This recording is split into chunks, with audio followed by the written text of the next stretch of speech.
Hello. Ever since I played the incredible Astro's Playroom on the PS5's launch day, I had always wanted a follow-up to this. And lo and behold, I got my wish. But let's go back a bit first. The first Astro Bot game was also a 3D platformer, but for some reason it was dedicated to being a game for the PSVR, which is definitely a choice. I had never played it, as I've never owned a PSVR, but it's definitely interesting. Now, Astro's Playroom was a built-in tech demo for the PS5 to show off what the console and the DualSense controller could do, and was a proper 3D platformer with tons of collectibles and just oh so much charm. It had loads of cameos and Easter eggs from a whole bunch of PlayStation's franchises, both first and third party. The game just felt like a massive celebration of PlayStation's history as a whole, with you being able to collect loads of old tech from PlayStation's history. I loved Astro's Playroom, but sadly, it being a tech demo, it was very short, and ever since I played it on launch, I've always said to myself, man, it's not enough. I want more! I needed a full-length Astro Bot 3D platformer, as I feel like there's so much PlayStation could do with Astro. There's just so much iconic charm to the character, and so much potential for what they could do for level design. And earlier this year, in a state of play, it happened. What did you say your name was?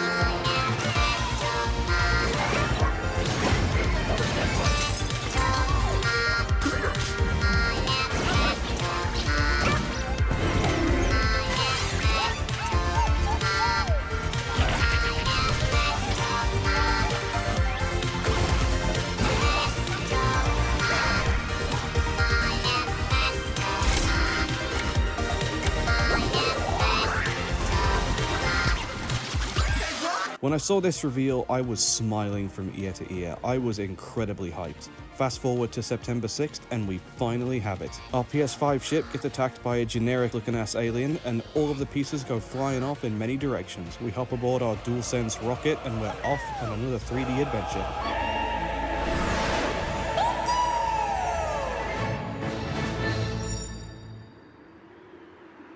The platforming in this game is exactly the same as it was in Astro's Playroom. A basic jump, a laser double jump that can be used to destroy the floor and enemies, a punch, and a spin punch. The moveset is basic, but it paves the way for insanely tight and well-made level design, as well as surprising fun level gimmicks like using a rocket dog to propel yourself forward, a robot chicken to go upwards, frog boxing gloves to, well, box, and a few more abilities. But my personal favorite is the one that slows down time.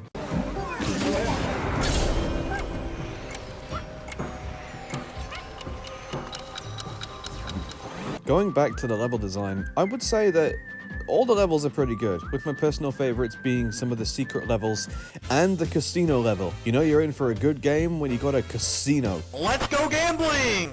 Aw, dang it! Aw, dang it! Aw, dang it! Oh yeah! Yeah! Throughout the levels, you can collect these puzzle pieces that go towards unlocking things in the hub world, like a gacha lab, which is used to unlock items in the game. You know why they call them gacha games?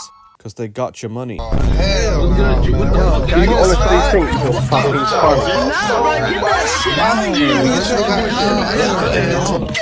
A place to customize your controller, a place to change Astro Bot's skin, a safari lab which unlocks photo mode, and a golden statue for collecting all of them. And the golden statue will pave the way to the hardest level in the game. Collecting all the PlayStation cameo bots is also an absolute joy. It's exciting to see which character you'll pick up next, whether you recognize them or not, or question as to how they're even in the game in the first place.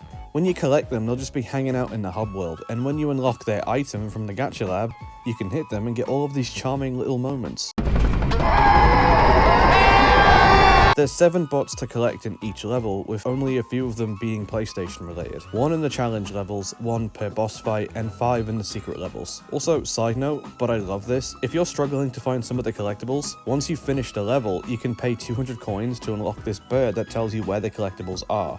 When you beat the boss fight of each world, you gain access to a level centered around an iconic PlayStation series, and these are my favorite levels in the entire game. You have Ape Escape, God of War, Uncharted, Loco Roco and Horizon. I thought I wouldn't enjoy the Loco Roco or Horizon levels that much, seeing as I don't really care for those games, but again, they ended up being some of my favorites just due to how unique they are, and how much love they have for the game that they're representing. I mean, the God of War level has a part that makes fun of the hidden loading screens having you shimmy through a gap. Man, the details in this game are what really do it for me. Like how Nathan Drake's gun is the same toy gun he uses in the attic part of Uncharted 4, when you press the dance button with Crash Bandicoot, you do his dance, or how when you're on the secret world, the music is the same, but now it has this tiny little jingle.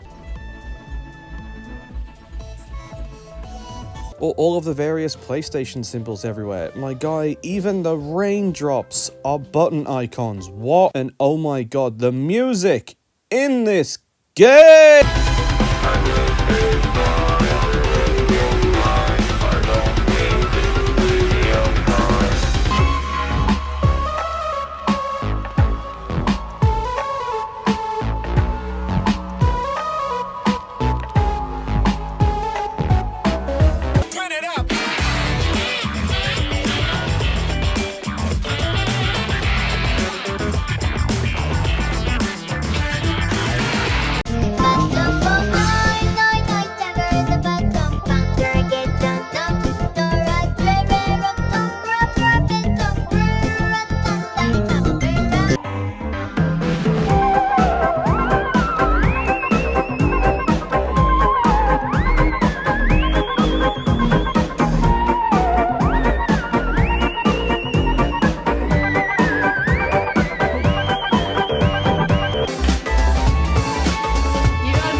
Another thing that I absolutely adore about this, and that I want every game after this to have, is this.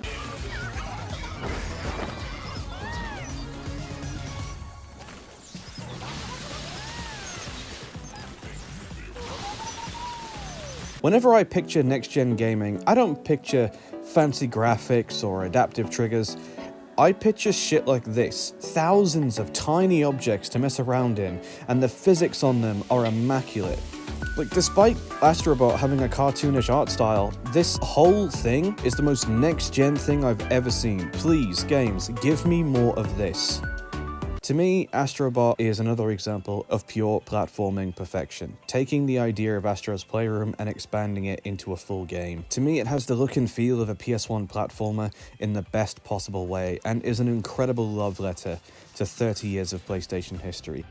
There's only two things that disappoint me. First thing is the skins. I appreciate that the game had skins to begin with, but there's not enough. If I could play as any of the cameos, that would be perfect. I mean, they all pretty much have the same skin anyways. And two, a surprising lack of Final Fantasy references. I'm not the biggest Final Fantasy guy, but I do find it weird how Final Fantasy VII is one of PlayStation's most iconic games, and it's not here. I mean, there was a Buster Sword Easter egg in Astro's Playroom, but here, nothing. It's weird.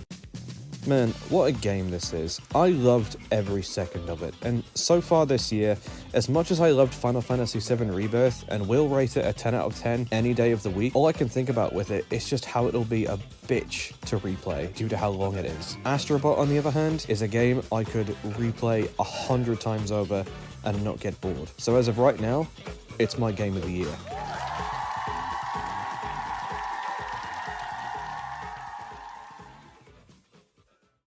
Actually, as I'm writing this, PlayStation just showed off the new PS5 Pro. Let's have a look at that. Yeah, never mind, Astro Bot is garbage. Thank you guys so much for watching. Please like and subscribe if you want to see more content from me, and make sure to follow me on Twitter where I also do commission work to anyone who's interested. See you next time. Bye bye.